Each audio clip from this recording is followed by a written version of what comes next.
ایران کو کیا مسئلہ ہے؟ ایران جو ہے وہ اس نے پورے خطے میں پراکسیز رکھی ہوئی ہیں. کولڈ وار کے دوران امریکن الائے ہونا اور ڈر یہ تھا کہ ایرانی انقلاب کا اثر عراق، ترکی اور پاکستان میں آئے گا جب عراق کے ساتھ جنگ چل رہی تھی. تو ایران کو جو آئسولیٹ کرنے کی کوشش کی گئی، ایرانی پراکسی کو کبھی آپ نے فائر بیک کرتے نہیں دیکھا ہوگا. International law everything is at stake because of Israel. وہ یہ سمجھتے ہیں کہ اسرائیل جب تک امپاورڈ نہیں ہوگا، دنیا میں فساد نہیں پھیلے گا، تو عیسیٰ علیہ السلام واپس نہیں آئیں گے. اور ڈاکٹر صاحب، امریکنس نے آؤٹ آف دا وے جا کے اسرائیل کو سپورٹ کیا. اتنے سینکشنز کے باوجود ڈے بائی ڈے ترقی کر رہا ہے جو ٹیکنالوجی اس کے پاس ہے، لیکن کسی نے اس کو نہیں دی. Cruise missile. تو لہٰذا چونکہ ایران کی جو اسٹیٹمنٹس ہیں وہ بڑی ریولوشنری قسم کی ہوتی ہیں، بڑی چیلنجنگ قسم کی ہوتی ہیں. وہ جب کہتے ہیں مرگ برگ امریکہ، مرگ برگ اسرائیل. ہیلو دوستو، میں ہوں قمر چیمہ، اور دوستو میں ایک نئے دی قمر چیمہ پوڈ کاسٹ کے ساتھ حاضر ہوا ہوں. آج کا ٹاپک بڑا انٹرسٹنگ ہے، اور وہ ٹاپک اس وقت جو مڈل ایسٹ کی سچویشن ہے اس کے حوالے سے ہے کہ جو ریسنٹلی اسرائیل نے ایران کے قونصلیٹ پہ حملہ کیا، جس میں IRGC کے کچھ جو سولجرز تھے، ہائی پاورڈ جنرلز جو تھے، وہ مارے گئے، اور بعد میں پھر ایران نے بھی حملہ کیا اسرائیل کے اوپر. تو یہ ایک مڈل ایسٹ کی جو ہسٹری ہے وہ نہیں لکھی گئی ہے. اس پہ بات کرنے کے لیے میں نے ریکویسٹ کی ڈاکٹر منور حسین صاحب سے. ڈاکٹر صاحب جو ہیں وہ اسسٹنٹ پروفیسر ہیں area study centre Quaid Azam university میں، اور مڈل ایسٹرن افیئرس پہ اور امریکن فارن پالیسی پہ بڑی گہری نظر رکھتے ہیں.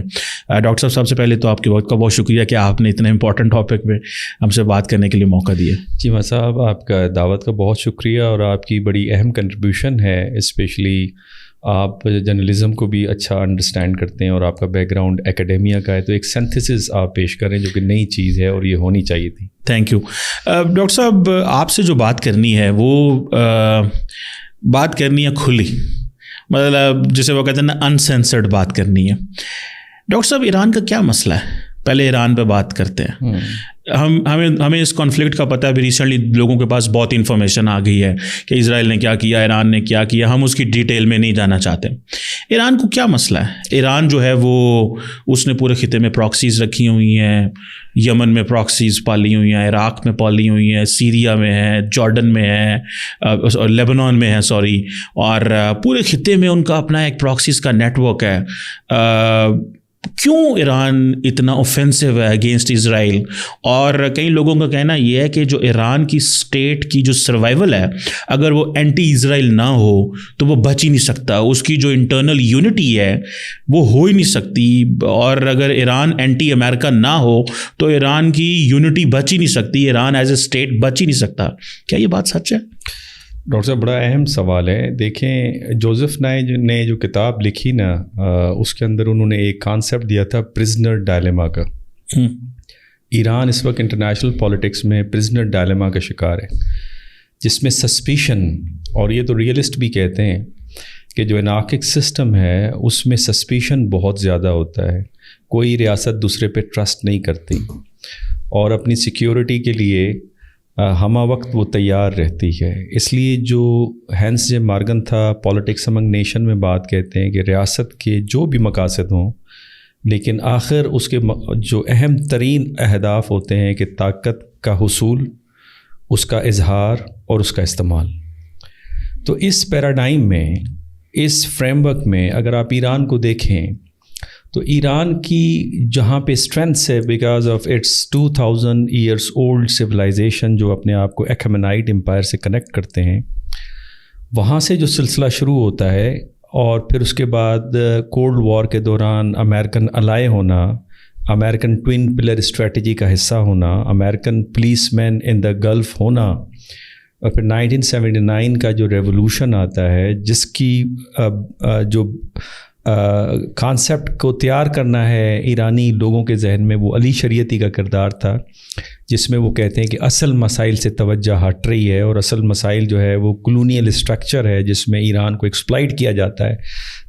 آیت اللہ حکیم کا جو یہ فتویٰ تھا کہ تمباکو پینا حلال یا حرام، وہ کہتا ہے یہ بحث نہیں ہے، لیکن ایران کے جو ریسورسز کی جو ایکسپلائٹیشن ہے وہ اصل مسئلہ ہے. اس نے جو سین سازی کی، اس کے بعد مصدق کا ریولوشن، پھر اس کی رجیم کا ٹاپل ہونا، اس کے بعد ایرانین ریولوشن، ایران تنہا ہو گیا.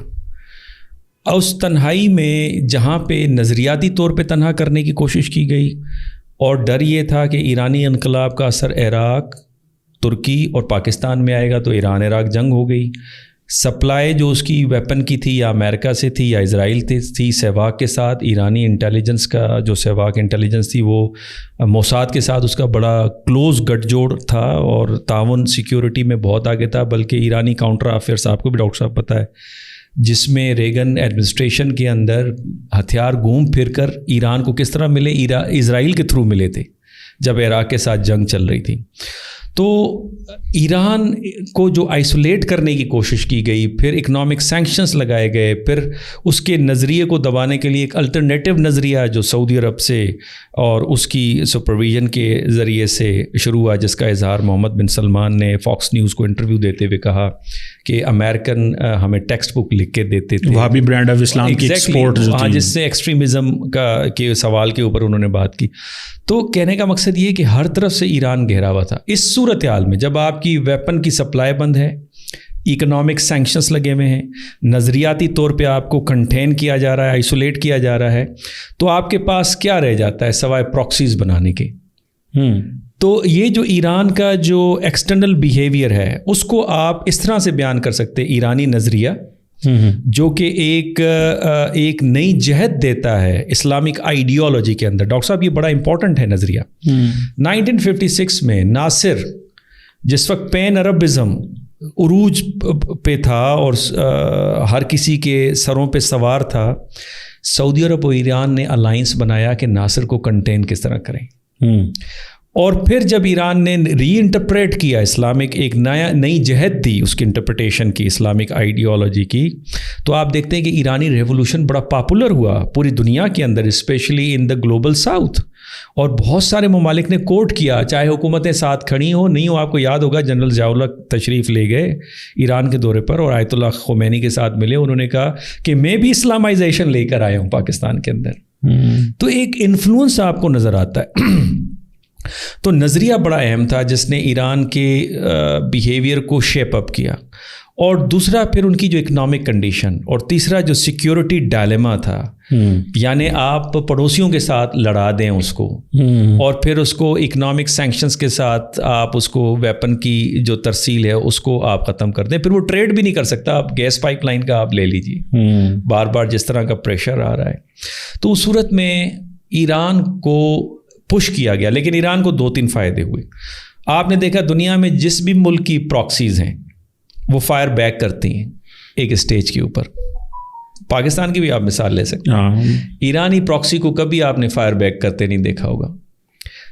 اس کا مطلب ایرانی نظریہ جو ہے وہ بہت اہم کام کر رہا ہے، جو کہ باقی ممالک کی پراکسیز کے اندر یہ چیز نہیں ہے.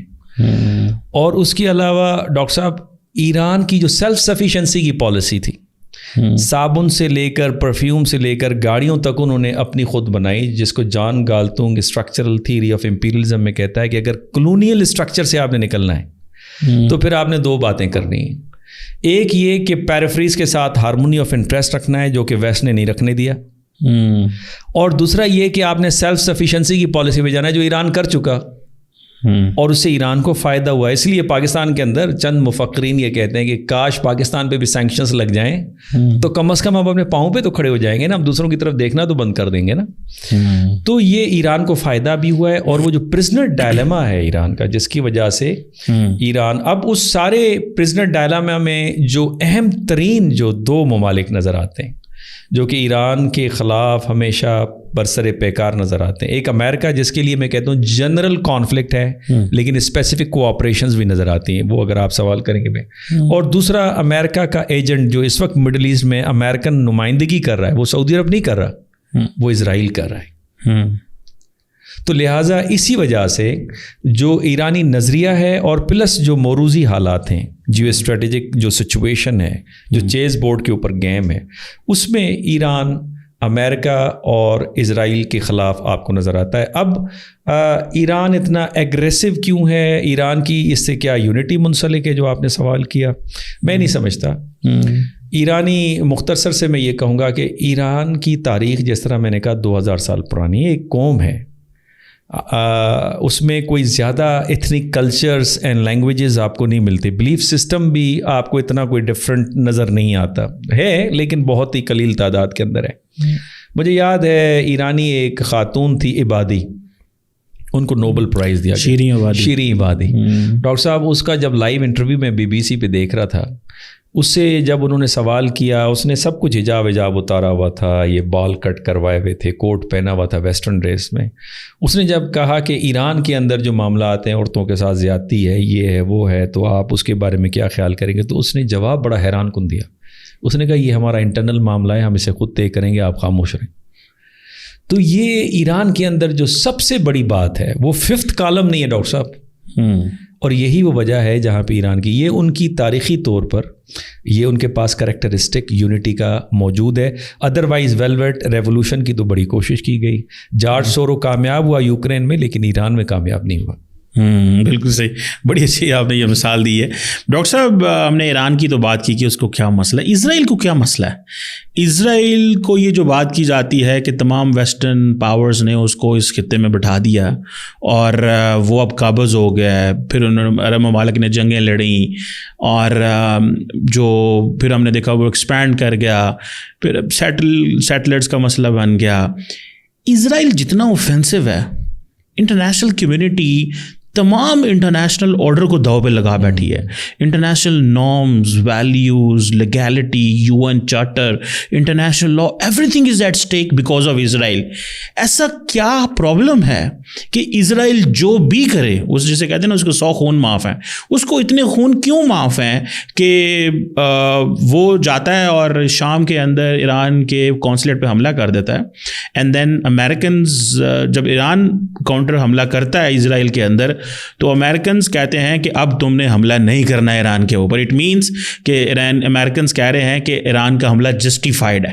ان ادر ورڈز جو وائٹ ہاؤس کی اسٹیٹمنٹ آئی, کیوں اسرائیل اتنا اگریسو ہے, اور کیوں دنیا کی جو بڑی طاقتیں ہیں وہ تمام کی تمام, آپ G7 کو لے لیں, وہ اسرائیل کے ساتھ کھڑی ہیں, وہ جو بھی کریں. ڈاکٹر صاحب ہالی ووڈ موویز میں ٹرمینیٹر ٹائپ جو موویز ہیں جس میں ایک ربوٹ بنایا جاتا ہے, اس کو امپاور کیا جاتا ہے, اور پھر آخری سٹیج میں دکھاتے ہیں کہ وہ اپنے مالکان کے ہاتھ سے نکل گیا ہے, وہ آؤٹ آف کنٹرول ہو جاتا ہے اور وہ تباہی مچاتا پھرتا ہے. ایگزیکٹلی اسرائیل کی آرٹیفیشل کریشن تھی, لیکن اب وہ اپنے آپ کو اٹیچ کرتے ہیں ایرٹس اسرائیل, جو کنگ داؤد علیہ السلام نے بنائی. پھر اس کے بعد سلیمان علیہ السلام میں اس کی ایکسپینشن ہوئی, جس میں لیبنان بھی تھا, جارڈن بھی تھا, سیریا بھی تھا, سینائی ڈیزرٹ کا حصہ بھی تھا. وہ اس کو اپنے ساتھ جوڑتے ہیں, حالانکہ وہ ایرٹس اسرائیل سلیمان علیہ السلام کے بعد, کنگ سلیمان کے بعد وہ ٹوٹ گئی تھی, 2 حصوں میں تبدیل ہو گئی تھی, اور اس کے اوپر بڑے اٹیک ہوئے. پہلے بیبلونس نے کیا, پھر یہ ایرانینس نے, ایک ہمنائٹ نے کیا, پھر اس کے بعد رومنس آئے. رومنس نے تو ان کو مار کے بگایا, جو سائمن بار خوکا ریوالٹ تھا 35 AD کے اندر. اس کے بعد سے جو یہ در پدر ہوئے تو پھر یہ رلتے رہے. اچھا, اس میں جو آرتھوڈکس جیوز ہیں وہ تو اسرائیل کی کریشن کو تسلیم نہیں کرتے ڈاکٹر صاحب. وہ تو کہتے ہیں کہ Moses would come back with miracle, اور وہ ایرٹس اسرائیل کی زمین واپس لے کر دے گا, ہمیں ایفرٹ کرنے کی ضرورت نہیں ہے. لیکن جو زائنسٹ ہیں, جو کہ کریٹ کیے گئے کرسچن زائنزم کی طرف سے, یعنی وہاں پہ بلیف سسٹم تھا, جو کرسچن رائٹ موومنٹ ہے امریکہ میں, جس کی اچھی خاصی فالوئنگ ہے, پینٹاگان کے اندر پینیٹریشن ہے, ان کے اپنے ٹیلی ویژن نیٹ ورکس ہیں. وہ یہ سمجھتے ہیں کہ اسرائیل جب تک امپاورڈ نہیں ہوگا, دنیا میں فساد نہیں پھیلے گا, تو عیسیٰ علیہ السلام واپس نہیں آئیں گے. اور دوسرا جو کروسیڈ والا ایپیسوڈ ہے, اس کو بھی انڈائریکٹلی کسی طریقے سے اس ایریا کو ہم نے ریکیپچر کرنا ہے, جو صلاح الدین ایوبی نے لیا تھا. یہ سارے فیکٹرز اس کے اندر شامل ہیں. تو ایک آرٹیفیشلی ایک زائنزم, جو کرسچن زائنزم تھی, اس کی کریشن تھی جیو زائنزم کی, اور ہر چیز کو آرٹیفیشلی انہوں نے کریٹ کرنا تھا. اچھا, وہ کریٹ تو کیا, اس کو انہوں نے امپاور بھی کیا, ٹیکنالوجی بھی دی, سب کچھ دی. وہ بالکل اس رپورٹ کی طرح. اب آپ نے نیتن یاہو کی یہ وائرل ویڈیوز دیکھی ہوں گی, جس میں اس نے کہا ہے کہ مجھے پتہ ہے how to manipulate the American president. ہمارے پاس سیکریٹ ویڈیوز ہیں.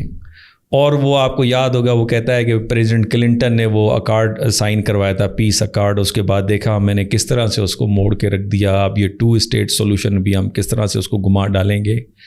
اور یہی وہ وجہ ہے جس نے یہ توجیب دی حماس کو کہ وہ اٹیک کریں. اور ڈاکٹر صاحب بالکل کلیئر ہے کہ حماس نے یہ نہیں کہا کہ ہم اسرائیل کے وجود کو سرے سے ختم کر دیں گے. ان کا جو اسٹریٹجک اہداف تھے کہ ہم نے ابراہم اکارڈ کی ایسی کی تیسی پھیر دینی ہے، وہ پھر گئی ہے.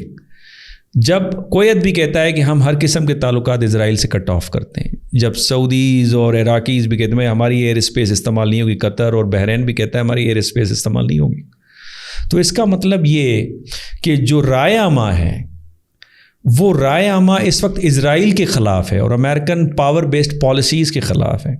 تو اسرائیل جو امریکہ کا کریٹ کردہ ایک ریاست تھی کہ اس علاقے میں ان کی ایک اسٹریٹجک پوسٹ ہو، چونکہ جتنے بھی امریکن آپ تھنکرز کو دیکھیں یا ان کی ڈیسیشن میکنگ کے پرانے منٹس کو دیکھیں کولڈ وار کے دوران، تو وہ یہ سمجھتے تھے کہ اسرائیل وہ اسٹریٹجک پوسٹ ہے جہاں پہ اس کا ویپن، اس کی آرمی اور یہ پلیس جو ہے یہ امریکن اہداف کے لیے استعمال ہو سکتی ہے ان کیس آف وار.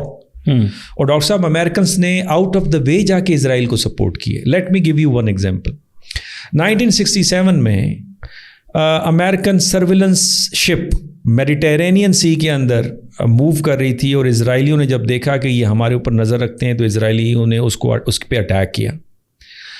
شپ نے کانٹیکٹ کیا اپنے ایئر کرافٹ کیریئر یا کسی بیس سے کہ آ کے ہمیں ریسکیو کریں، اور F-18 طیارے اڑے، اور اس وقت پریزیڈنٹ نے ان کو کال کر کے کہا کہ واپس آ جائیں، یہ غلط سگنل دے گا سوویت یونین کو.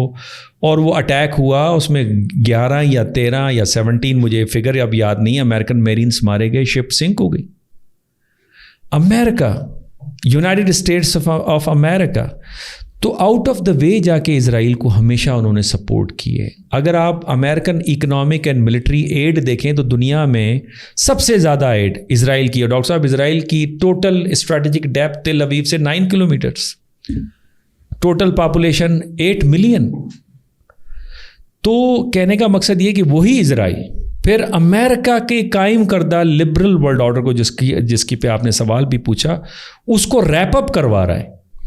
اور میں تو اس پہ بڑا کلیئر بول رہا ہوں کہ امریکہ کو جتنا نقصان اس کے اہداف کو، چاہے اس کے سیاسی اہداف ہوں، معاشی اہداف ہوں، اس کے نظریاتی اہداف ہوں، جتنا نقصان اسرائیل کی طرف سے ہوا ہے اور اب بھارت کی طرف سے ہو رہا ہے، میں سمجھتا ہوں کہ اس سے پہلے امریکہ اہداف کو کبھی اتنا نقصان نہیں ہوا. امریکن امیج دیکھیں، کولڈ وار کے دوران امریکہ champion of liberty, champion of human rights, champion and leader of the free world. اور اب امریکہ کا تاثر کیا ہے؟ بیکاز آف سپورٹنگ اسرائیل اور بیکاز آف دا جینوسائڈ. یہاں تک باتیں ہو رہی ہیں کہ جینوسائڈ اسرائیل نے نہیں کیا، جینوسائڈ کے اندر امریکن شامل ہیں، کینیڈین شامل ہیں، فرینچ شامل ہیں، جرمنی شامل ہے، because they are supporting Israel. Doctor صاحب قرآن کی ایک غالباً بنی اسرائیل کے اندر اللہ نبی صلی اللہ علیہ وآلہ وسلم سے فرماتا ہے کہ ان جیوز سے کہیں کہ اگر تم سچے ہو تو بے گناہ انبیاء کو کیوں قتل کرتے تھے؟ سوال یہ ہے کہ انہوں نے تو انبیاء کو قتل نہیں کیا تھا، چونکہ جو جیوز 400-500 سال پہلے کے تھے انہوں نے بے گناہ انبیاء کو قتل کیا تھا نا، انہوں نے تو نہیں کیا. لیکن اللہ کہتا ہے نہیں، یہ بھی برابر کے شریک ہیں کیونکہ ان کے ایکٹ میں یہ راضی ہیں. تو اس وقت جو سپورٹ ہے ویسٹرن ممالک، گلوب کا 12%، 12% آف دا گلوبل ورلڈ جو ہے اس کی سپورٹ اسرائیل کو ہے، 88% اس کے خلاف ہے رائے عامہ. تو اس سے نقصان کیا ہوا ہے؟ امریکن تاثر برباد ہو گیا ہے. میں وہ اگلا سوال آپ کے پاس امریکہ کا لے کے آ رہا تھا ڈاکٹر صاحب. میں چاہتا ہوں کہ اس کو میں پورا آرگنائز سوال کر دوں. امریکہ کیوں اینٹی ایران ہے؟ کیوں وہ امریکہ سمجھتا ہے یہ جو اس کی کیا وجہ ہے؟ اسرائیل لابی ہے جو ہم اکثر دیکھتے ہیں کہ جی امریکی کانگریس میں بھی ہے، میڈیا میں بھی ہے، اکیڈیمیا بھی ہے. وہ جان میر شامل کی آئی تھنک بک بھی ہے دی اسرائیل لابی سم تھنگ کر کے، American foreign policy and Israel lobby, 2 authors نے وہ لکھی ہے. کیوں امریکہ اینٹی ایران ہے؟ وہ کیا سمجھتا ہے؟ کیا is it necessary to keep a divide in middle east, یا is it necessary to keep arming others? And Iran کے خلاف کیوں اتنا محاذ جو کھلا ہوا ہے کہ ہر آنے والا جو صدر ہے امریکہ کا یا ہر آنے والی امریکی ایڈمنسٹریشن ہے اسٹارٹنگ فرام جب سے ریولوشن آیا ہے، وہ سمجھتے ہیں کہ ہمارا ایران کے ساتھ جو ہے وہ ان کے ساتھ ہماری مطابقت نہیں، ہم ان کے ساتھ چل ہی نہیں سکتے؟ کیوں نہیں امریکہ ڈکٹیٹرز کے ساتھ چل سکتا ہے، امریکہ آٹوکریٹس کے ساتھ چل سکتا ہے، امریکہ چائنا کے ساتھ کاروبار کر سکتا ہے، امریکہ ڈیموکریٹس کے ساتھ چل سکتا ہے، ان لبرلز کے ساتھ چل سکتا ہے، ایران کے ساتھ کیوں نہیں چل سکتا؟ ڈاکٹر صاحب اس سے پہلے یہ بڑا امپورٹنٹ سوال ہے، اس سے پہلے صرف ایک جملہ کہوں کہ اسرائیل کے اہداف میں جو اس کا نظریہ ہے کہ اس نے ایرٹس اسرائیل کی زمین کو کیپچر کرنا ہے اور وسعت دینی ہے، گریٹر اسرائیل کرنا ہے، تو اس کے راستے میں جو اصل رکاوٹ ہے وہ ریولوشنری ایران ہے۔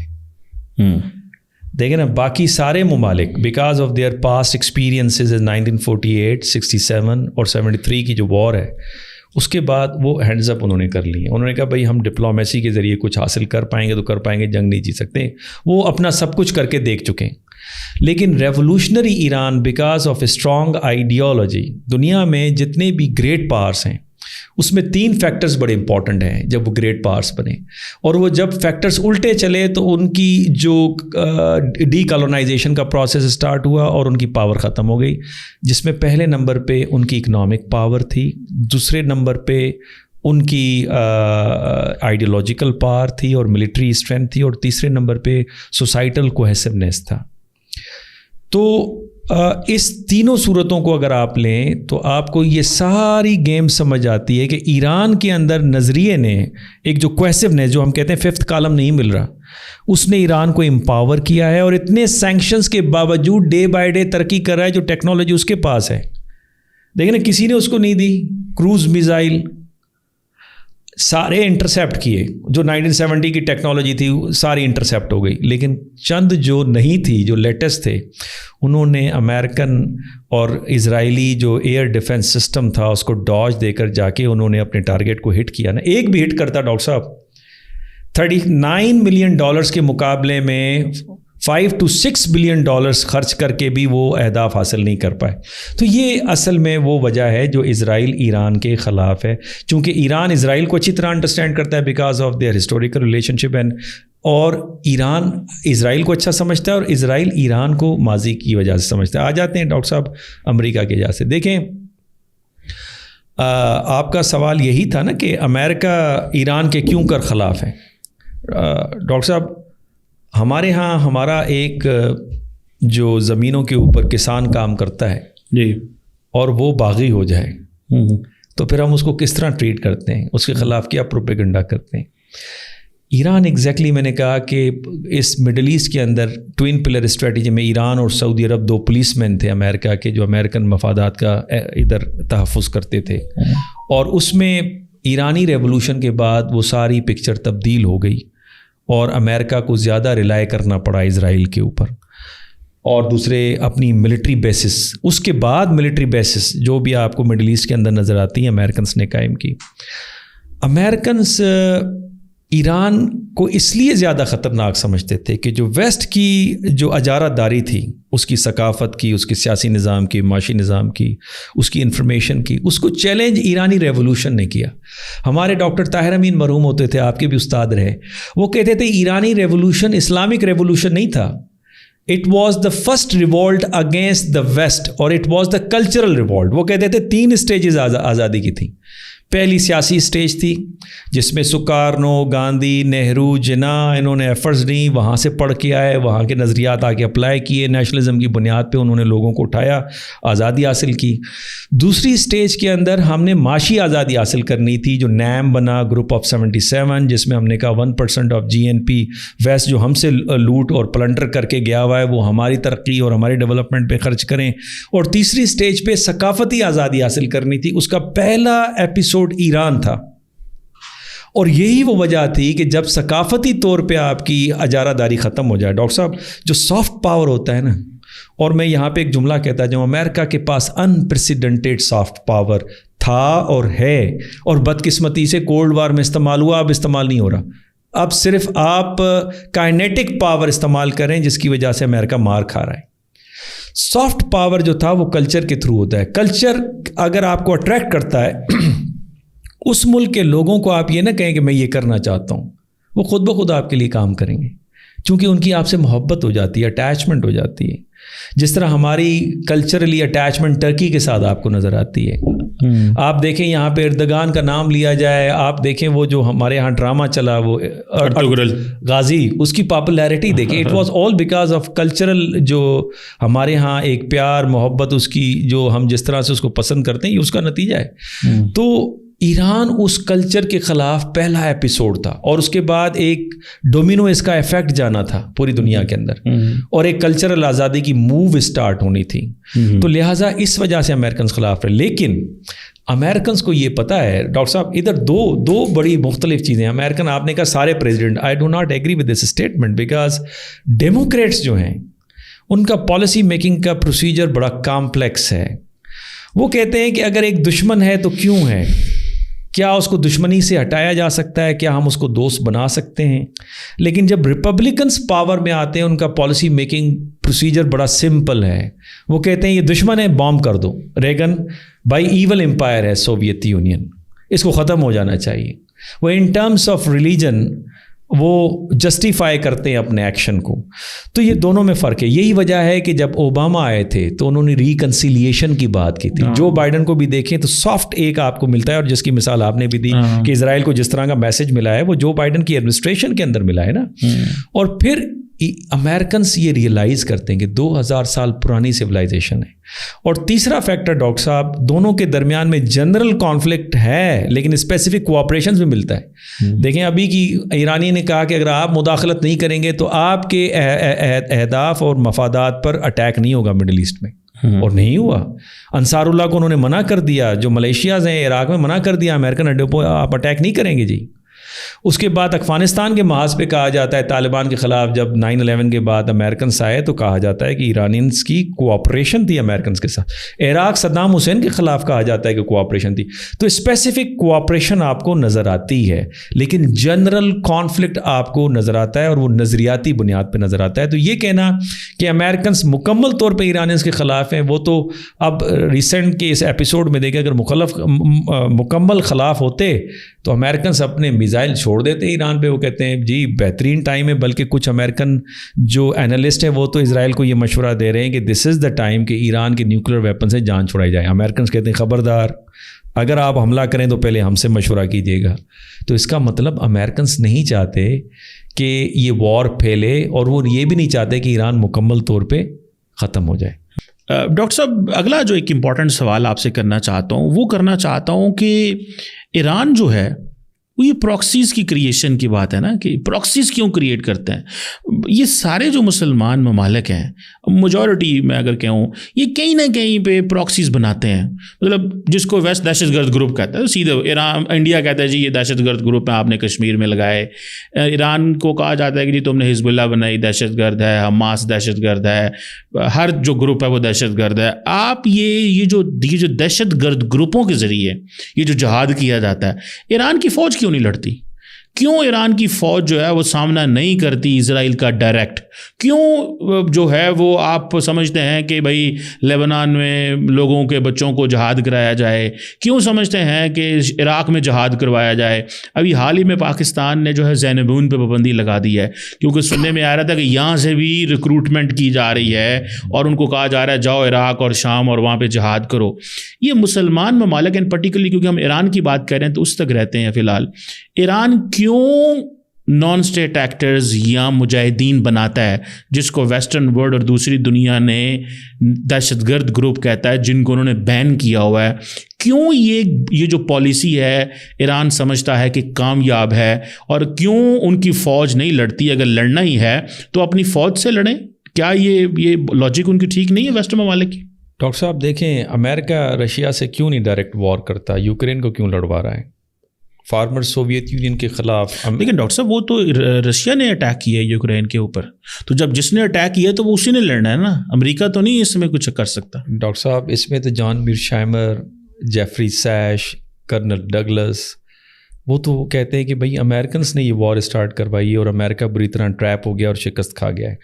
بنیادی طور پہ یوکرین تو مارچ 22 کے اندر مورلیس ایگریمنٹ پہ پہنچ گئے تھے. لیکن ڈاکٹر صاحب یوکرین ایک ریاست ہے, یوکرین کوئی نان اسٹیٹ ایکٹر تھوڑی ہی ہے وہاں پہ. نان اسٹیٹ ایکٹر نہیں ہے, لیکن یوکرین کے اندر داعش ایلیمنٹ اور ابھی جو ماسکو سے باہر جو حملہ ہوا تو وہ تو نان اسٹیٹ ایکٹرز استعمال ہوئے ہیں. اور دوسرا ڈاکٹر صاحب اس کے ساتھ جو سوویت یونین کے خلاف افغانستان میں جنگ لڑی گئی, اس میں مجاہدین اور جو جن کو بہت ہی اپریشیٹ ہالی ووڈ موویز کے اندر کیا جاتا تھا, امریکن سوویتس کے ساتھ کیوں نہیں لڑے؟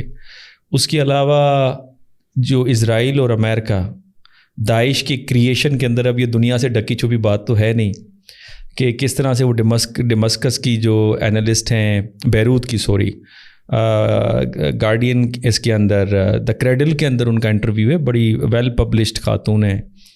وہ کہتے ہیں کہ ایویڈنسز آ گئے, ڈاکومنٹری ایویڈنسز آ گئے, کتنوں سے میں نے انٹرویو کیا ہے, کس طرح سے ایئر لفٹنگ ہوئی داعش کی سیریا سے اور افغانستان میں لا کے ان کو کس طرح سے بٹھایا گیا, اس کے مقاصد کیا ہیں, امریکن سے $7 بلین کے ویپنز کیوں کر چھوڑ کے وہاں پہ آئے, اور وہ ویپنز کس حد کیسے ٹی پی کے پاس اور دوسرے عوامل کے پاس پہنچے جو اس خطے کے اندر ڈی اسٹیبلائز کریٹ کریں. تو پراکسیز, میرا کہنے کا مقصد یہ جو میں آپ کو ایویڈنسز دے رہا ہوں, پراکسیز ڈاکٹر صاحب سارے ممالک استعمال کرتے ہیں.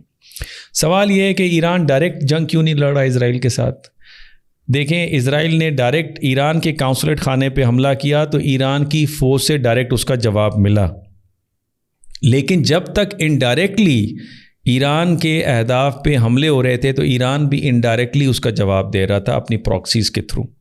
اگر اس خطے میں داعش کی ایکٹیویٹیز بڑھ رہی تھی تو ایران نے اس کو کرنے کے لیے بھی القدس بریگیڈ اور شہد شیبی کے ساتھ مل کر جو اس کو روکنے کی کوشش کی. تو انڈائریکٹ جب آپ کے اوپر اٹیک ہوتا ہے تو آپ اس کو انڈائریکٹلی ہی اس کو ٹیکل کر رہے ہوتے ہیں. آپ کو یاد ہوگا انڈیا پاکستان کی آپ مثال لے لیجیے, آپ نے چونکہ پاکستان کا بھی کوٹ کیا, انڈیا بھی پاکستان کے اندر جب ڈائریکٹ آتا ہے تو ہم بھی اس کو ڈائریکٹ رسپونڈ کرتے ہیں. جیسے بالا کوٹ کا ہوا تو ہم نے اس کو, ہماری ایئر فورس نے اس کا جواب دیا. لیکن جب پراکسیز استعمال ہوتی ہیں ٹارگیٹ کلنگ کے حوالے سے یا اس کے علاوہ جو انریسٹ پھیلانے, چاہے وہ ماضی میں کراچی کا معاملہ ہو, بلوچستان کے ہو, تو ہم نے بھی پھر اپنی پراکسیز کو استعمال کیا ہے. اس میں تو کوئی دوسرا شک کی کوئی گنجائش نہیں ہے. اس کے تو ایویڈنسز پرویز جنرل مشرف مرحوم اکثر یہ بات کرتے تھے, جب آپ کرتے ہیں تو پھر ہم بھی کرتے ہیں.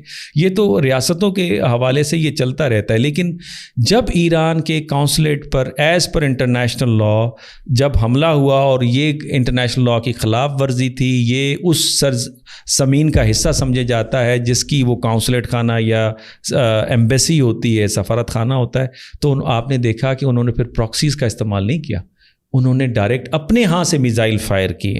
اور میرا خیال ہے اس میں کلیئر ہیں. تو ریاستیں کوشش کرتی ہیں کہ جہاں پراکسیز لڑی جائیں, پورے کولڈ وار میں ڈاکٹر صاحب پراکسیز ہی لڑی گئی, اس لیے تو اس کو کولڈ وار کہا جاتا ہے نا, کہ ڈائریکٹ کنفرنٹیشن سے اوائڈ کی جائے. اور امریکنس کی چونکہ یہ ماضی کا تجربہ ہے اور یہ ریشنلٹی کا تقاضا ہے, امریکن پالیسی کو میں اپریشیٹ کرتا ہوں کہ جب وہ یہ کہتے ہیں کہ خطے کے اندر وار نہ پھیلے اور اسرائیل کو کہتے ہیں کہ بس آپ نے کیا, اس کا جواب آپ کو مل گیا, اب یہاں پہ آپ رک جائیں, تو وہ اس ڈائریکٹ کنفرنٹریشن سے بچنا چاہ رہے ہیں. حالانکہ اس میں ان کے اپنے مفادات بہت سارے ہیں, ان کو گزن پہنچے گی, لیکن خطے کے لیے اور اوور آل پورے سسٹم کے لیے اچھا نہیں ہے کہ ایک ڈائریکٹ کنفرنٹیشن آ جائے, بیکاز پھر ایران اکیلا نہیں ہوگا. پریزیڈنٹ پیوٹن کی اسٹیٹمنٹ ہے اگر وار اسٹارٹ ہوتی ہے ان دیٹ کیس 2 کیمپس دنیا میں تبدیل ہو جائے گی, ایک طرف اسرائیل ہوگا, امریکہ ہوگا, برطانیہ ہوگا, اور دوسری طرف رشیا ہوگا, چائنا ہوگا, ایران ہوگا, نارتھ کوریا ہوگا, عراق ہوگا اور یمن ہوگا. تو وار تو پھر اس کے مطلب ہے پھیلے گی, جو امریکنس نہیں چاہتے. اور ایک انٹرڈیپینڈنٹ ورلڈ ہے, جو کچھ بھی ٹکراؤ ہو رہا ہے اس کے باوجود بھی جو مفادات ہیں وہ تو جڑے ہوئے نظر آتے ہیں نا. چائنیز کی ٹریڈ اسرائیل کے ساتھ نہیں چل رہی, امریکنس کی ٹریڈ چائنیز کے ساتھ چل رہی ہے, چائنیز کی انڈینس کے ساتھ چل رہی ہے, ان کی ٹریڈ جو ہے ایران کے ساتھ چل رہی ہے, رشینز کے ساتھ چل رہی ہے. رشیا سے ڈائریکٹ ٹریڈ نہ بھی چلے لیکن انڈیا کے تھرو آئل تو جا رہا ہے یورپ اگین, رشیا کا ہی. تو کہنے کا مقصد یہ ہے کہ مفادات جڑے ہوئے ہیں. تو کوشش یہ اسی لیے کہا جا رہا ہے, ریشنلٹی کا تقاضا بھی ہے because based on their experiences, کہ وہ اس وار کو پھیلنے سے بچا رہے ہیں. تو جو ایران ہے جب اس پہ ڈائریکٹ اٹیک ہوگا تو ڈائریکٹ وہ جواب دے گا, جب ہم پہ ہوتا ہے تو ہم ڈائریکٹ جواب دیتے ہیں, پراکسیز کے تھرو ہوتا ہے تو ہم بھی پراکسیز کے تھرو کرتے ہیں. یہ پوری دنیا کا رواج ہے سیاست کا. جی ڈاکٹر صاحب یہ بتائیے گا کہ عرب ورلڈ جو ہے عرب ورلڈ یہ پرٹیکولرلی یہ جو ریسنٹ واقعات ہوئے ہیں ابھی جس میں ایران نے حملہ کیا، مسلم ورلڈ کی جو اوپینین ہے اس میں شاید ایسے لگ رہا ہے کہ ایران جو ہے وہ اس نے عالم اسلام کی لیڈرشپ اس کے پاس ہے. وہ کہتے دیکھو جی کوئی تو ایسا ملک ہے جس نے اسرائیل پہ جو ہے وہ حملہ کر دیا ہے اور جو کھڑا ہو گیا ہے اور جس نے للکار دیا ہے، جو ایک میں پبلک سینٹیمنٹ، اسٹریٹ سینٹیمنٹ کی آپ کے سامنے بات کر رہا ہوں. یہ جو rest of the Muslim world ہے، آپ کیا سمجھتے ہیں کہ پرٹیکولرلی جو ابراہیم ایکارڈ کے بعد جو تبدیلیاں آئی ہیں، مسلم ورلڈ کیوں ایک دوسرے کو اعتماد میں نہیں لے رہی کہ اب ہمیں کیا ڈائریکشن لینی چاہیے؟ ایک سچویشن تھی کولڈ وار کی، ایک سچویشن تھی 70s کی 80s کی، اس وقت حالات ڈفرینٹ تھے، OIC بنی، سب کچھ ہوا. اب OIC جو ہے وہ کسی کام کی نہیں ہے، کوئی اس کا کوئی کسی جگہ استعمال نہیں ہوتی. صرف کہا جاتا ہے کہ جی شاید سعودی عرب نے اپنا اثر و رسوخ مسلم امہ کے اوپر رکھنے کے لیے اس کو استعمال کرتا ہے، باقی ان کو کسی سے کوئی غرض نہیں ہے. جب انڈیا نے کشمیر کا سٹیٹس چینج کیا تو کسی مسلم ملک نے OIC کا فارن منسٹر کا اجلاس نہیں بلایا. انہوں نے کہا جی سوری ہم نہیں بلائیں گے، یہ آپ کا، اور وہ جانے OIC اس مسئلے کو نہیں دیکھے گی. آپ کیا سمجھتے ہیں مسلم امہ کے اندر یہ جو تبدیلیاں آ رہی ہیں اس کو کیوں ڈسکس نہیں کیا جا رہا؟ کیوں عوام کو، کیوں مسلم عوام کو جو کہ 1.5 بلین کے قریب ہے ان کو یہ نہیں بتایا جا رہا کہ یہ جو تبدیلیاں آ رہی ہیں ان کو کیسے امبریس کرنا ہے؟ ان کو اس طرح کنفیوژن میں چھوڑ دیا ہے کہ کوئی کہتا ہے OIC پڑی ہوئی ہے، کوئی کہتا ہے کوئی کہتا ہے نہیں ہے، کوئی کہتا ہے ٹھیک ہے اب سعودی عرب نہیں، اب ایران ہے. پہلے کہا جاتا تھا جی پاکستان کے پاس نیوکلیر ویپن آ گیا تو جو اسلامک بومب آ گیا، مطلب اس طرح کی ہم لوگ باتیں کرتے تھے. کیوں مسلم دنیا ایک دوسرے کو اعتماد میں نہیں لیتی جو بھی تبدیلیاں آ رہی ہیں؟ اینڈ پرٹیکولرلی ابراہیم ایکارڈ کے بعد جو تبدیلیاں آئیں کہ ہم دیکھتے ہیں کہ اب تو مسلم ممالک نے اسرائیل کے ساتھ ڈپلومیٹک تعلقات بنا لی ہے، ڈسپائٹ دا فیکٹ انہوں نے 34,000 غزہ کے مسلمانوں کو جو ہے وہ قتل کر دیا. ایک مسلمان ملک نہیں بولا. جب یہ تبدیلیاں آ چکی ہوئی ہیں، جب OIC بنی ہی کشمیر اور فلسطین کے لیے تھی، تو کیوں اب بات نہیں ہوتی؟ ڈاکٹر صاحب میں اس کو ذرا مختلف اینگل سے دیکھتا ہوں. دیکھیں 3 اس کے پہلو ہیں. ایک پہلو کہ یہ عام جو عوام ہے مسلم ورلڈ کی، وہ ماچو مین اسٹائل کو بڑا پسند کرتے ہیں، وہ شریفانہ اسٹائل کو پسند نہیں کرتے. تو لہٰذا چونکہ ایران کی جو اسٹیٹمنٹس ہیں وہ بڑی ریولوشنری قسم کی ہوتی ہیں، بڑی چیلنجنگ قسم کی ہوتی ہیں، وہ جب کہتے ہیں مرگ برگ امریکہ، مرگ برگ اسرائیل، تو وہ عوام کو اپیل کرتی ہے. یہی تو ان کی ریولوشن کو زندہ رکھنے کی جو اصل وجہ ہے وہ تو یہی ہے، یہی اس کو اسٹرینتھ دے رہی ہے کہ دنیا مسلمانوں کی جو دنیا ہے، اسلامک ورلڈ ہے، اس میں عوام ان کے ساتھ کھڑی ہے. اور وہ یہ سمجھتے ہیں کہ جو کام OIC نے کرنا تھا، جو کام سعودی عرب نے کرنا تھا، جو کام ٹرکی، ایجپٹ، پاکستان نے کرنا تھا، انڈونیشیا نے کرنا تھا، جن کے پاس ملٹری پاور ہے، نیول پاور ہے. آپ کو یاد ہوگا مشاہد حسین صاحب نے ایک دفعہ کہا کہ جو پاکستان ہے، ٹرکی ہے، ایجپٹ ہے، ملائیشیا، انڈونیشیا، ان کے پاس تو نیول پاور ہے، وہ کم از کم ایڈ ہی پہنچا سکتے ہیں نا. تو وہ ایڈ کیوں نہیں پہنچا پا رہے؟ اسرائیل میں کیا اتنی طاقت ہے کہ اس ایڈ کو گزرنے دیں گے اگر یہ سارے ممالک اپنی نیویز کا استعمال کریں؟ تو یہ سوالات اٹھے. ان سوالات میں جب ایران اس طرح کی بات کرتا ہے اور اس نے اپنی پکچر اس طرح پینٹ کی ہوئی ہے کہ یہ جتنے بھی حماس اگر لڑ رہا ہے، حزب اللہ اگر لڑ رہا ہے، تو اس کے پیچھے ایران کھڑا ہے. حالانکہ کچھ رپورٹس اس طرح کی بھی آ رہی ہیں کہ حماس نے کہا ہے ایرانین سے کہ بھائی ہم ابھی مایوس نہیں ہوئے، ہم تھکے نہیں ہیں، لہٰذا جب ہمیں ضرورت پڑے گی تب ہم آپ سے ہیلپ لیں گے، ابھی ہم خود ہی فائٹ کر رہے ہیں. تو اس طرح کی بھی رپورٹس موجود ہیں. دوسرا پہلو ڈاکٹر صاحب، یہ مسلم دنیا کی اس وقت حالت یہ ہے، بلکہ دیکھیں جب پریزیڈنٹ پیوٹن کا میں نے جو پچھلے سوال کے جواب میں آپ کو بتایا کہ دنیا 2 حصوں میں شمار ہو جائے گی، تو اس میں اس نے کسی کھاتے میں انڈیا کو نہیں لایا. حالانکہ انڈین سمجھتے ہیں کہ رشیا اس وقت جمپ ان کرے گا جس وقت انڈیا کو غزن پہنچے گا. وہ تو اپنے انڈیا کو اپنا پارٹنر نہیں سمجھتا. اس وار کے اندر اگر گلوبل وار ہوتی ہے، پاکستان کو کسی کھاتے میں نہیں ہے، انڈونیشیا کسی کھاتے میں نہیں ہے، ٹرکی کسی کھاتے میں نہیں، نہ وہ ویسٹ کے کھاتے میں ڈالتے ہیں نہ وہ اپنے کھاتے میں ڈالتے ہیں. اس کا مطلب یہ ہے کہ جو میجورٹی کنٹریز کی ہے، چاہے وہ مسلم سے نان مسلم ہے، ان کی حالت یہ ہے کہ 2 پہلوانوں کے درمیان میں کشتی ہو رہی ہے اور جو جیتے گا ہم اس کی تعریف کریں گے، واہ واہ کیا گیم آپ نے ڈالی ہے، تو ہم اس کے ساتھ کھڑے ہو جائیں گے. یہ تاثر اس وقت جا رہا ہے. تیسرا اس کا پہلو یہ ہے کہ اگر یہ ہم سمجھیں کہ مسلم دنیا نے کچھ نہیں کیا، یہ بھی انتہائی ناانصافی ہوگی. یونائٹڈ نیشن کی جنرل اسمبلی میں resolution, it was all because of the diplomatic efforts جو کہ OIC اور عرب لیگ نے ڈالا. پھر ہم نے یونائٹڈ نیشن کی سیکورٹی کونسل میں ریزولوشن، جس کے بارے میں گو کہ امریکہ نے کہا کہ نان بائنڈنگ ہے، جس میں امریکہ نے ایبسٹین کیا کہ یہ جنگ بندی ہونی چاہیے، وہ بھی عرب ورلڈ کی کامیابی ہے. اس کے بعد پریزیڈنٹ پیوٹن کا جو وزٹ تھا سعودی عرب کا، UAE کا، جس طرح کہ اس کو ہیروئک ویلکم دیا گیا، بلکہ میں آپ کا ایک ویلاگ دیکھ رہا تھا جس میں آپ نے یہ بات کہی تھی کہ عرب ورلڈ پہلے چائنا گئے اور روس گئے، انڈیا گئے، وہ اس دفعہ امریکہ پہلے نہیں گئے، جو انہوں نے ایک کمیٹی بنائی تھی اس مسئلے کے حل کے لیے. تو جتنی ان کی بساط ہے اور جتنی ان کی اوقات ہے اس کے مطابق انہوں نے ایفرٹس ڈالی ہیں. اور اب بھی ڈاکٹر صاحب کوئی کھل کے اسرائیل کی سپورٹ تو نہیں کر رہے، یا امریکہ کو یہ نہیں کہہ رہے کہ یار آپ نے بہت زبردست کام کیا، ہم آپ کے ساتھ کھڑے. یہ بھی بڑی بات ہے جب امریکنس کو کہیں کہ ان کیس اگر اسرائیل یا امریکہ اٹیک کرتا ہے ایران پہ تو ہم اپنی ایئر اسپیس کو استعمال ہونے نہیں دیں گے. تو یہ اگر آپ اس کو اس پرسپیکٹو سے دیکھیں تو یہ اس پرسپیکٹو سے ٹھیک ہے. یہ بات بالکل ٹھیک ہے کہ OIC کا جو وجود جن مقاصد کے لیے بنا تھا وہ اس کے لیے کیوں نہیں کر پائے؟ وہ ڈاکٹر صاحب بیکاز آف پاسٹ ایکسپیرینسز. وار کا آپشن استعمال ہو چکا جو کہ ان کے بس کی بات نہیں ہے. یہ وہ عرب نہیں تھے کہ تلواریں لے کر بھوک کے اوپر جو ہے وہ زمینیں فتح کرتے تھے اور اسلام کا جھنڈا گاڑتے تھے. یہ اب کچھ اور عرب ہیں، جتنی فیسلٹیز ان کے پاس ہے دنیا میں شاید کسی کے پاس نہ ہو. ہاں وہ سہل پسند ہو گئے ہیں، تو اب ان کے بس کی یہ بات نہیں ہے. جو ان کے بس کی بات ہے وہ کرتے ہیں. پھر وہ اس کے لیے لالچ کرتے ہیں کہ بھائی ہم ابراہم اکارڈ اور اسرائیل کو تسلیم کر لیں گے اگر مسئلہ حل کرا لیں. یہی سعودی عرب کی طرف سے میسیجز گئے ہیں. اسی طریقے سے وہ انڈیا کو کہتے ہیں بھائی ہم آپ کے یہاں انویسٹمنٹ کر دیں گے، ہم ٹریڈ ریلیشنز کر دیں گے اگر یہ بھی ہمارے مقاصد پورے ہو جائیں.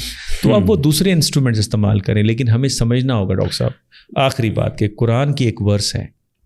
قرآن کہتا ہے امن کے وقت میں اپنے ہتھیار تیار رکھو اور اپنے تیز ترین گھوڑے تیار رکھو، وہ فتح کی ضمانت ہیں.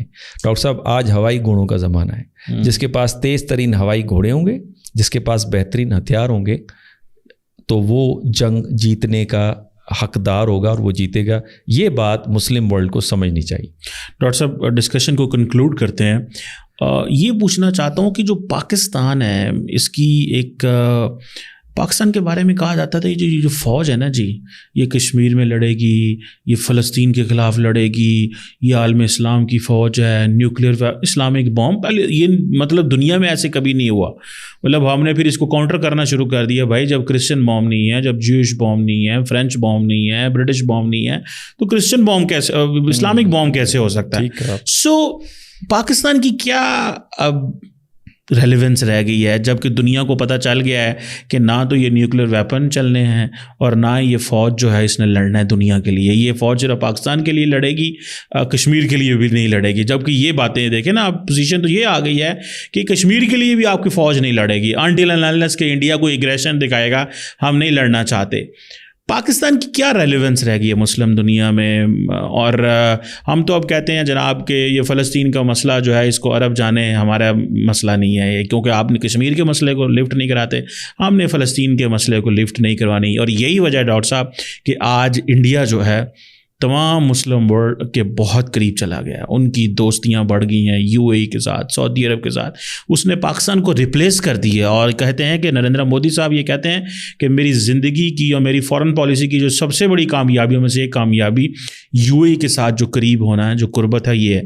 ہم کہاں کھڑے ہیں مسلم دنیا کے ساتھ؟ اور یہ جو ہمارے بارے میں ایک مت تھی کہ ہم پتہ نہیں کچھ کر سکتے ہیں عالم اسلام کے لیے، جو کہ پاکستانی عوام سمجھتی تھی، یا شاید مسلم دنیا کو بھی یہ بتایا گیا تھا جی یہ بہت بڑی فوج ہے، یہ کر دے گی، وہ کر دے گی. اب ایسا تو کچھ نہیں ہے. تو where are we in this all scenario? لیکن ڈاکٹر صاحب یہ جو پاکستان اور پاکستان کی آرمی کے لیے پرسیپشن تھی، پارشلی سے پاکستان آرمی نے خود بنایا تاکہ اپنی ایگزسٹنس کی جسٹیفیکیشن. آپ کو یاد ہوگا پریزیڈنٹ ضیاء کے وقت کے اندر جنرل ضیاء صاحب کی جو رجیم تھی اس میں اس تاثر کو پروموٹ کیا گیا، اسلامائزیشن کو بڑھایا گیا. اور چونکہ پاکستان کو اکنامک ایڈ اینڈ سپورٹ کی ضرورت تھی اسپیشلی بنگلہ دیش کے ٹوٹنے کے بعد، تو ہم نے جو مسلم ورلڈ ہے اس کی طرف دیکھنے کی زیادہ کوشش کی، اور بھٹو صاحب کے زمانے میں آپ نے دیکھا کہ ہم نے OIC کا اجلاس بھی کیا، اور ہم بڑھ چڑھ کے OIC کے اجلاس میں بولتے تھے۔ جارڈن کا مسئلہ آ جائے تو ہم وہاں چلے جاتے تھے، شام کی ڈیفنس کا مسئلہ آتا تھا تو ہم وہاں چلے جاتے تھے، فلسطینی ایشو کے اوپر بھی ہم سرگرم رہتے تھے۔ اور اس میں دیکھیں ایک اس کا وجہ یہ بھی تھی کہ پاکستان کا جو وجود ہے وہ ایک نظریے کی بنیاد پر ہے، وہ نظریہ اسلام کا نظریہ ہے، تو پاکستان اس سے ڈسکنیکٹ نہیں ہو سکتا، بلکہ پاکستان کی جو بیسس کے ساتھ ساتھ جو فارن پالیسی کی جو فاؤنڈنگ اسٹون ہے وہ اسی نظریے کے اوپر کھڑی ہے۔ لیکن یہ بات بھی آپ کی بالکل بجا ہے کہ ایک پاکستانیوں کے اندر اور پالیسی میکر کے اندر یہ ریئلائزیشن ہوئی کہ جب عرب ورلڈ اپنا رسپانس کشمیر کے اوپر سست روی کا ان کا شکار ہے اور وہ اتنا کھل کھلا کے سپورٹ نہیں دے رہے، تو کیوں نہ ہم بھی ذرا پیچھے ہٹیں۔ اس کا نقصان ہوا ڈاکٹر صاحب، جس کا سوال کے اندر ہی آپ نے جواب دے دیا کہ ایک اسپیس کریٹ ہوئی اور اسپیس کو فل کیا نریندرا مودی صاحب نے۔ اور اس میں ہمیں ماننا چاہیے، ہمیں تسلیم کرنا چاہیے کہ جہاں پہ بھارت کی معاشی کامیابیاں ہیں وہاں پہ سفارتی کامیابی بھی ہے۔ وہ کہتے ہیں جب حسن آتا ہے تو نزاکت آ ہی جاتی ہے، جب ان کے اندر معاشی حسن آ گیا ہے تو اب اس کی نزاکتوں کو تسلیم کیا جا رہا ہے دنیا میں، کہتے ہیں کیا خوبصورت بھارت ہے۔ تو اس سے انہوں نے مکمل فائدہ اٹھایا۔ اور نریندرا مودی جو جس طرح ذوالفقار علی بھٹو صاحب پرسنل فرینڈشپ کے ذریعے ممالک کو قریب لاتے تھے، نریندرا مودی کے اگر آپ پوسچرز اینڈ بیہیویئر کو دیکھیں، وہ حق کر لیتے ہیں، جھپیاں ڈال لیتے ہیں، دوستی کرنے کے انڈیویجول بیسس کے اوپر کرتے ہیں، جو کہ بھارت کو قریب اور یہی ٹچ دیتا ہے، اور یہ پھر بھارت کے لوگوں کو اپیل بھی کرتا ہے اور دنیا کی لیڈرشپ کو اپیل بھی کرتا ہے۔ تو ڈاکٹر صاحب یہ کہنا کہ پاکستان ریلیونٹ نہیں ہے، میں نہیں سمجھتا پاکستان ریلیونٹ ہے، اور اس لیے بھی کہ ماضی میں الجزائر کا معاملہ ہو، ڈی کالونائزیشن میں جہاں بھی تحریکیں رہیں، ساؤتھ افریقہ معاملہ ہو، مسلم ورلڈ میں جہاں بھی ہو، پاکستان پیش رہا ہے، اور پاکستان کی آرمڈ فورسز بھی پیش رہی ہیں۔ بوسنیا ہرزیگووینا کا مسئلہ تھا، آپ کو یاد ہوگا، اور اس کے علاوہ اس وقت آذربائیجان کا آرمینیا کے مسئلے میں پاکستان بہت ہی، تو اس وجہ سے یہ تاثر بنتا ہے۔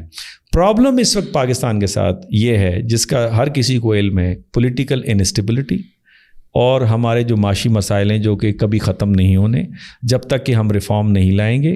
اور ہمیں یہ سمجھنا ہوگا ڈاکٹر صاحب جو کہ دنیا کے اندر ایک نیا نظام آ رہا ہے، یہ پرانا liberal world order, norm based international order recede ہو رہا ہے، اور امریکہ کو آئسولیشنزم میں جانا ہوگا اپنی پاور کو ریگین کرنے کے لیے، اور ایک اسپیس کریٹ ہوئی ہے۔ اس اسپیس میں مڈل رینج پار پاکستان، سعودی عرب، ٹرکی، یہ ایران ایون، یہ بڑا اہم کردار ادا کر سکتے ہیں، اور OIC بڑا اہم کردار ادا کر سکتی ہے۔ لیکن آپ دیکھیں کہ انڈیویجولی سعودی عرب بہت اچھا کھیل رہا ہے، UAE بہت اچھا کھیل رہا ہے، ایران بہت اچھا کھیل رہا ہے، پاکستان کیوں نہیں کھیل پا رہا؟ حالانکہ پاکستان میں صلاحیت ان سے کہیں زیادہ ہے اپنے اندرونی مسائل کی وجہ سے۔ اور ڈاکٹر صاحب وہ جب تک ٹھیک نہیں ہوگا جب تک آپ ریفارم نہیں لائیں گے، the political reform, economic reform, social reform, otherwise یہ پرابلم رہیں گے۔ چونکہ پاکستان کا اصل مسئلہ ایلیٹ کیپچرنگ کا ہے، جب تک اسے آپ نہیں توڑیں گے، مڈل کلاس کو اوپر نہیں لائیں گے، جب تک آپ اس سے آگے نہیں نکلیں گے۔ وہ ایلیٹ جس کی محبت جو ہے وہ ویسٹ کے ساتھ ہے اور باتیں کرتے ہیں کہ ہم چین اور امریکہ کے درمیان میں بیلنس پالیسی کریں گے، آپ کے بچے وہاں پڑھتے ہیں، آپ کی پراپرٹیز وہاں پہ ہیں، آپ ریٹائرمنٹ کے بعد وہاں چلے جاتے ہیں، ڈاکٹر صاحب آپ کو وہاں سے محبتیں ہیں، عشق ہے، تو آپ ایموشنلی جب اٹیچ ہیں ویسٹ کے ساتھ تو آپ بیلنس پالیسی کس طرح سے کریٹ کریں گے؟ تو آپ کہہ رہے ہیں کہ ویسٹ سے پھر ہم علیحدہ ہو جائیں؟ نہیں ڈاکٹر صاحب، ہو جائیں، مطلب بالکل کہہ رہے ہیں؟ بالکل نہیں ڈاکٹر صاحب، دیکھیں جو اس وقت نیا سسٹم ابھر رہا ہے اور ملٹی پولیرٹی کی طرف جا رہے ہیں، تو اس ملٹی پولیرٹی میں آپ کی اسٹریٹجک ریلیشن شپ ویسٹ کے ساتھ نہیں بن سکتے۔ کیوں ڈاکٹر صاحب؟ اس وجہ سے کہ ویسٹ جو ہے، ہمیں امریکہ کے ساتھ ہمارا 22% ایکسپورٹ ہے، یورپ ہمیں GSP+ اسٹیٹس دے رہا ہے، تو ہماری تو بنتی، ہم نے ڈاکٹر صاحب امریکہ کے لیے اور دنیا کے لیے دہشت گردی کی جنگ لڑی ہے۔ مجھے تو کہا جاتا ہے آپ کا فیوریٹ جملہ یہ ہے کہ آپ نے دہشت گردی کی جنگ لڑی۔ میں ذاتی طور پہ سمجھتا ہوں، میں جو عمران خان صاحب کے بارے میں اکثر میں کرٹیکل رہتا ہوں، وہ یہی ہے کہ جب وہ ان کی حکومت جو ہے چلی گئی اور انہوں نے امریکہ کو ٹارگٹ کیا. میں نے کہا آپ جس کو مرضی ٹارگٹ کریں, but this was the moment to take maximum benefit from the western world. 65% Pakistan کی یوتھ ہے, ان کو یہ بتانا تھا بھائی تمہارے ساتھ مل کے 18 سال لڑا ہے, اپنی جان بھی گوائی, کاروبار بھی تباہ کیے, ملک بھی توڑوایا, سب کچھ کیا. ابھی تو ہمارا ان سے کام لینے کا موقع ہے. ان کو باور کروانا چاہتے ہیں کہ بھیا ہمیں کچھ دو, ہم نے آپ کے لیے بڑا کچھ کیا اور ابھی ہم ان سے لڑ پڑے, اور آپ بھی کہتے ہیں ہماری ان سے ساتھ کنیکشن ہی ختم کر دیں. لیکن سر ہمارے جو چیمہ صاحب جو ہمارے پرائم منسٹر ہیں نا, وہ ہمیشہ یہ بات کرتے ہیں کہ بیگرس آر ناٹ چوزرس. یعنی آپ کی جو لیڈرشپ ہے اس کو یہ کلیئر ہے کہ بھائی ہماری کوئی اتنی وقت اور حیثیت نہیں ہے, حالانکہ میں سمجھتا ہوں ہماری وقت اور حیثیت بہت زیادہ ہے. اس وقت جو سچویشن ہے اس میں امریکہ نے اپنی اجارہ داری کو قائم دائم کم از کم 30 سے 50 سال رکھنے کے لیے اسے نئے الائز کی ضرورت ہے, جو کہ کولڈ وار کے ختم ہونے کے بعد امریکہ میں بہت بڑی ڈیبیٹ بھی تھی, جس میں آپ نے end of history, clash of civilisation, classical realism, primacy of economy, اس طرح کے تھیسز بہت سارے دیکھے. اس میں انڈیا ان کے لیے ایک نیا الائے ہے. وہ یہ سمجھتے ہیں کہ جو رائزنگ پاور میں سب سے زیادہ چیلنجنگ پاور ہے وہ چائنا ہے, اور چائنا کو روکنے میں ہم ناکام ہو رہے ہیں, تو لہٰذا چائنا کو کنٹین کرنا ضروری ہے, جس کے لیے ایشیا پیسیفک آئی ہے. تو ان کی اسٹریٹجک جو الائنمنٹ ہے وہ بھارت کے ساتھ بنتی ہے, پاکستان کے ساتھ نہیں بنتی. دوسرا ڈاکٹر صاحب, ایک طرف پیسیفک کے اندر اور دوسری طرف اٹلانٹک کے اندر جو سیکیورٹی ڈائلیما ہے امریکہ کا, وہ کبھی بھی پاکستان کی طرف امریکہ کو متوجہ ہونے نہیں دے گا. تیسری بات, جو انہوں نے یہاں پہ ویپن اور جو اس طرح کے داعش ٹائپ ایلیمنٹس چھوڑے میں, وہ اس خطے کو ڈیسٹیبلائز کرتے رہیں گے, اور اس طرح وہ سمجھتے ہیں کہ چائنیز جو سی پیک اور بی آر آئی ہے وہ سکسیزفل نہیں رہے گی. اس صورت میں آپ کا جو اسٹریٹجک پارٹنرشپ ہے وہ ان ممالک کے ساتھ بن سکتی ہے جو سی پیک اور بی آر آئی کو کامیاب بنائیں, ان کے ساتھ آپ کی اسٹریٹجک پارٹنرشپ ہو سکتی ہے. اور یہی وجہ ہے کہ اب خود ویسٹ پاکستان کو کہتا ہے بھائی 70 to 80% آپ کا ڈیفینس جو ڈیل ہے وہ چائنا کے ساتھ ہو رہا ہے. اس کے علاوہ J131 ہو, J10C کا معاملہ ہو, JF تھنڈر ہو, حیدر ٹینک ہو, آپ کی نیول فرگیٹس ہوں, یعنی آپ میزائل سے لے کر ریڈار سسٹم سے لے کر الیکٹرانک سسٹم سے لے کر جو بھی کچھ اٹھا رہے ہیں وہ چائنا کے ساتھ آپ کا چل رہا ہے. تو لہٰذا آپ کی اسٹریٹجک پارٹنرشپ بنتی ہے چین کے ساتھ. مستقبل میں اسٹریٹجک پارٹنرشپ آپ کی بن سکتی ہے آپ کے پڑوسی ممالک کے ساتھ, جس میں آپ کا سعودی عرب ہے, جس طرح UAE ہے, جس طرح سے ایران ہے, اور مستقبل میں روس کے ساتھ بھی بن سکتی ہے, ٹرکی کے ساتھ آپ کی ہو سکتی ہے. لیکن میں یہ نہیں کہہ رہا ویسٹ کے ساتھ کٹ آف ہوئیں. آپ کی جو اس وقت سچویشن ہے وہاں پہ آپ کی ورکنگ ریلیشن شپ رکھنی ہے. آپ نے ویسٹ کے ساتھ آپ نے ورکنگ ریلیشن شپ رکھنی ہے ڈاکٹر صاحب, کیونکہ وہ ہمیں چھوڑ گئے ہیں, وہ آپ کو چھوڑ گئے ہیں. لیکن آپ نے working relation ship because of these factors کہ ابھی بھی فائنینشیل انسٹیٹیوشنس میں ان کی سے ہے, ابھی بھی ڈالر کی اپنی جگہ پہ سے ہے, ابھی بھی کسی حد تک ڈیفینس کا مسئلہ جو ہے آپ ان پہ ڈپینڈ کرتے ہیں ٹیکنالوجی کے حوالے سے. آپ کے بہت سارے بچے وہاں پہ پڑھنے جاتے ہیں, اور آپ نے انڈیا کے ساتھ بھی ورکنگ ریلیشن شپ رکھنی ہے. ڈاکٹر صاحب, اسرائیل کا جو وجود ہے مجھے خطرے میں نظر آتا ہے, اس وجہ سے کہ اسرائیل خطے میں آئسولیٹ ہو گیا, اس کے پڑوسی ممالک جو ہیں اس کے خلاف ہو گئے ہیں. میں حکومتوں کی بات نہیں کر رہا, عوام کی بات کر رہا ہوں, رائے عامہ کی بات کر رہا ہوں. پاکستان کے لیے بھی میں ہمیشہ یہ کہوں گا کہ پڑوس کے اندر اپنے آپ کو بنا کے رکھے, اچھے ورکنگ ریلیشن شپ رکھے. تو آپ کی جو اسٹریٹجک پارٹنرشپ فیوچر میں بنتی ہے نیو سسٹم کے اندر, ملٹی پولر ورلڈ کے اندر, آکٹیگونل ملٹی پولیرٹی کا تقاضا ہے کہ پاکستان کی جو اسٹریٹجک پارٹنرشپ بائی نیچرل طور پہ بن رہی ہے وہ چین کے ساتھ بن رہی ہے. اور چین کے ساتھ جو ملحقہ حکومتیں ہیں, ریاستیں ہیں, جس میں سعودی عرب بھی آتا ہے, جس میں ٹرکی بھی آتا ہے, جس کے اندر ایران بھی آتا ہے, اور آگے جا کے رشیا کے ساتھ بھی, چونکہ ان کی ضرورت ہے کہ اس خطے میں پاکستان کو ان کو تعاون چاہیے. ماضی میں امریکنز کو چاہیے تھا, انہوں نے آپ کو نوازا, ابھی آپ کو ان کو آپ کی ضرورت نہیں ہے, وہ آپ کو نہیں نوازیں گے, آپ بھلے دیکھتے رہیں اس طرف. لیکن جن کو آپ کی ضرورت ہے ڈاکٹر صاحب, محبت وہاں کرنی چاہیے نا جن کو آپ سے محبت ہے, وہاں نہیں کرنی چاہیے. ہم مدت کرنا چاہتے ہیں کہ وہ ہم سے پیار نہ بھی کریں, ہم ان سے جو ہے نا, ہم مجنو بننے کی ضرورت نہیں ہے, چونکہ لیلا جو ہے وہ مجنو کو پسند نہیں کر رہی. بالکل صحیح. Thank you very much doctor Munawar Hussain sahab. Doctor sahab assistant professor ہیں area study centre Quaid Azam university اسلام آباد میں. آپ نے پرسپیکٹیو سنے, میں نے کوشش کی ہے کہ چند جاندار بولڈ کویسچنس پوچھوں جو کہ نارملی آپ اتنے کھلے سوال نہیں سنتے, اور ڈاکٹر صاحب نے بڑے کینڈڈلی بڑے اچھے انداز سے اپنا ایک موقف پرسپیکٹیو رکھا. آج کے لیے یہی ہے from the Qamar Cheema pod cost.